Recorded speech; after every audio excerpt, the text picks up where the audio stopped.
Pakistan cricket team के कप्तान मोहम्मद रिजवान, जिनको टी20 और ओडीआई का कप्तान बनाया गया, मोहम्मद रिजवान उनकी कप्तानी अभी ख़तरे में है। टी20 से उनको ऑलरेडी हटा चुके हैं, उनकी जगह सलमान अली आगा को लगा दिया है। अब ओडीआई के अंदर भी उनकी कप्तानी ख़तरे के अंदर नज़र आ रही है। पाकिस्तान के अंदर ये अक्सर होता है कि हर कप्तान को मौका दिया जाता है एक सीरीज़ का या फिर 2 सीरीज़ का। जब उसकी गंदी परफॉर्मेंस आती है या फिर उसकी कप्तानी गंदी होती है तो फ़ौरन से कप्तान बदल दिया जाता है। यहाँ तो कप्तान की बात हो रही है, लेकिन जो पाकिस्तान की मैनेजमेंट है और पाकिस्तान की क्रिकेट का आलम यह है कि यहाँ पर तो कोचेज़ भी बदल दिए जाते हैं और यहाँ पर पूरी की पूरी मैनेजमेंट बदल दी जाती है। यहाँ पर पूरे के पूरे जो हमारे पीसीबी के चेयरमैन है वो बदल दिए जाते हैं। तो यहाँ पर कप्तान की बात हो रही है। अब मोहम्मद रिजवान की कप्तानी जो ख़तरे में नज़र आ रही है, अभी रिसेंट बहुत ज़्यादा ख़बरें सुनने को मिल रही हैं कि मोहम्मद रिजवान को कप्तानी से हटाया जा रहा है।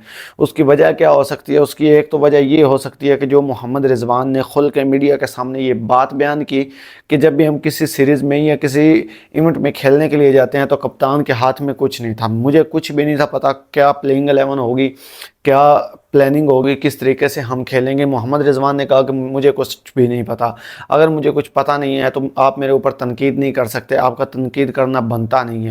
और ये बात हमें नज़र भी आती है क्योंकि जब ऑस्ट्रेलिया का टूर किया तो वहाँ पर मोहम्मद रिजवान की कप्तानी बड़ी निखर के सामने आई। उसके बाद साउथ अफ्रीका के दौरे के अंदर मोहम्मद रिजवान की कप्तानी बड़ी ज़बरदस्त तरीके से सामने आई। उसके बाद जिम्बाब्वे के अंदर मोहम्मद रिजवान की कप्तानी बड़ी ज़बरदस्त देखने को मिली। लेकिन उसके बाद जैसे ही चैम्पियंस ट्रॉफी शुरू होती है या चैम्पियंस ट्रॉफी से पहले ट्राई नेशन सीरीज़ होती है तो वहाँ पर मोहम्मद रिजवान की कप्तानी फ्लॉप होना शुरू हो जाती है। उसके बाद अभी न्यूजीलैंड की सीरीज़ हुई, उसके अंदर भी मोहम्मद रिजवान की कप्तानी फ्लॉप हुई। लेकिन फ्लॉप कप्तानी से शायद उतना बड़ा मसला ना बनता, फ्लॉप कप्तानी से शायद उनको ना हटाया जाता। लेकिन जो उन्होंने अपनी अंदर की बातें खुल के सामने बताई हैं कि हमें सिर्फ इतना दिया जाता है कि हम सिर्फ यस सर बोल सकते हैं, उसके अलावा हम कुछ नहीं कह सकते। हम ना तो अपनी प्लानिंग यूज़ कर सकते हैं, ना तो अपनी मर्ज़ी की प्लेइंग 11 यूज़ कर सकते हैं, ना हमारी मर्ज़ी की टीम चुनी जाती है, ना हमारी मर्ज़ी का टीम का स्क्वाड होता है। तो इसलिए फिर हमारे ऊपर तनकीद करना बनता नहीं है। तो ये बातें उन्होंने जब खुलकर बताई तो ये पाकिस्तान को पता चल गया था कि अभी मोहम्मद रिजवान का एंड होने वाला है। शायद मोहम्मद रिजवान ना सिर्फ कप्तानी से हटाए जाएँ बल्कि टीम से भी ड्रॉप कर दिया जाए। और दोबारा से बातें शुरू की जा रही हैं कि बाबर आजम को नया कप्तान बनाया जाएगा। अब बाबर आजम जो हैं वो पहले भी पाकिस्तान टीम के कप्तान रह चुके हैं और बड़ी लंबे अरसे तक उन्होंने पाकिस्तान टीम की कप्तानी की है। और जिस कप्तानी के अंदर हमने अच्छी अच्छी परफॉर्मेंसेस भी देखी हैं, जिसमें 2021 का वर्ल्ड कप देखा, जिसमें 2022 का वर्ल्ड कप देखा, 2021 का वो इंडिया वाला मैच देखा। और तब हमारी टीम के अंदर एक जोश होता था, हमारी टीम लड़ती थी, चाहे वो बॉलर होते थे, चाहे वो बैट्समैन होते थे, चाहे वो मिडल ऑर्डर था, चाहे वो हमारा लोअर ऑर्डर था, टॉप ऑर्डर था, हमारे बैट्समैन थे, हमारे जो ऑलराउंडर थे, सारे कोशिश करते थे कि हम टीम को जितवाएं और हर बंदा लड़ता था। जब बाबर आजम को टीम की कप्तानी से हटाया गया, उनकी जगह शाहीन शाह अफरीदी को लाया गया और शाहीन अफरीदी को जस्ट एक सीरीज़ के लिए कप्तान बनाया। और जैसे वो सीरीज़ हारे तो शाहीन अफरीदी को कप्तानी से उतार के फिर से बाबर आजम को कप्तानी दे दी गई, ओडीआई की भी और साथ में टी20 की भी। और टेस्ट के कप्तान शान मसूद को बना दिया गया। बाबर आजम को दोबारा जब कप्तानी दी गई थी, उनकी जो अपनी पर्सनल परफॉर्मेंस है वो बड़ी उससे ज़्यादा डैमेज होगी। जब वो कप्तान नहीं थे तो उनकी अपनी परफॉर्मेंस बड़ी ज़बरदस्त थी, वो एज ए प्लेयर बड़ा ही ज़बरदस्त खेलते थे। लेकिन जब वो कप्तान बनने तो उनके माइंडसेट के ऊपर कप्तानी का प्रेशर आया तो वो उस तरीके से खेल नहीं पाए, उनकी गेम चेंज हो गई। वो आहिस्ता आहिस्ता प्रेशर के अंदर आ गए और वो अपनी गेम को भूल गए। दोबारा से जब उनके हाथ से कप्तानी गई और न्यूजीलैंड के अंदर जाके उन्होंने बैक टू बैक 50 बनाई, उसके बाद दोबारा उनको कप्तानी मिली तो दोबारा उनका डाउनफॉल शुरू हो गया। अब दोबारा से जब उनसे कप्तानी ले ली गई थी, मोहम्मद रिजवान को कप्तानी दे दी गई, तो अब आहिस्ता आहिस्ता उनकी फॉर्म वापस आना शुरू हो चुकी है। अब अगर दोबारा से वो कप्तानी लेंगे तो वो अपने पाँव पे कुल्हाड़ी मारने जैसा होगा। अब मोहम्मद रिजवान कप्तान हैं, उनको अभी अभी कप्तान बनाया है तो भाई उनको टाइम दो, उनको 2 से 3 साल का टाइम दो, उनको टीम दो, उनको फैसला करने की ताकत दो कि भाई ये टीम आपकी है, आपने अपने हिसाब से चलाना है। जब वो उसको अपने हिसाब से चलाएंगे तो आपको इवेंट्स भी जीत के देंगे।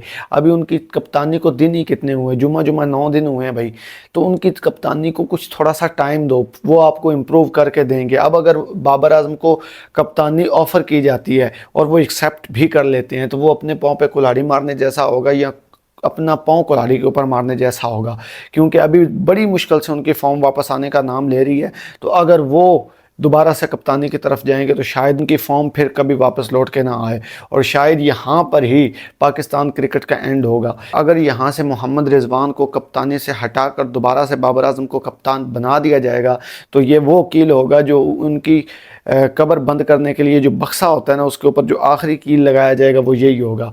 क्योंकि अब मैनेजमेंट की पुरजोर ये कोशिश है कि हम उस बंदे को कप्तान बनाएं जो हमारे सामने बोले नहीं, सिर्फ यस सर करता रहे, प्लेइंग 11 हमारी मर्ज़ी की हो, कौन ओपनर आएगा, कौन वन डाउन आएगा, कौन सेकंड डाउन आएगा, ये सारे फैसले हमारे हों, कौन सा ओवर कौन से नंबर पे कौन सा बॉलर करवाएगा, ये सारे फैसले हमारे हों, ये चाहती है मैनेजमेंट। अगर मैनेजमेंट की मान कर बाबर आजम दोबारा से कप्तानी एक्सेप्ट करते हैं तो ये उनके लिए बहुत बुरा होगा। बाकी आप इस बारे में क्या कहते हैं कि बाबर आजम को दोबारा से कप्तानी एक्सेप्ट करनी चाहिए या नहीं करनी चाहिए? वैसे जब से बाबर आजम को कप्तानी से हटाया गया है तो उन्होंने नेशनल कप के अंदर भी यानी डोमेस्टिक के अंदर भी कप्तानी लेने से इनकार कर दिया था। मोहम्मद हारिस को उन्होंने कप्तान बनाया था और अभी उड़ती उड़ती खबरें मिली थी कि वो PSL की कप्तानी भी नहीं करना चाहते थे, लेकिन जो ज़ल्मी के ओनर हैं उन्होंने कहा कि हमारा जो कप्तान होगा वो बाबर आजम ही होगा। तो उसकी वजह से बाबर आजम को ज़ल्मी की कप्तानी करनी पड़ रही है।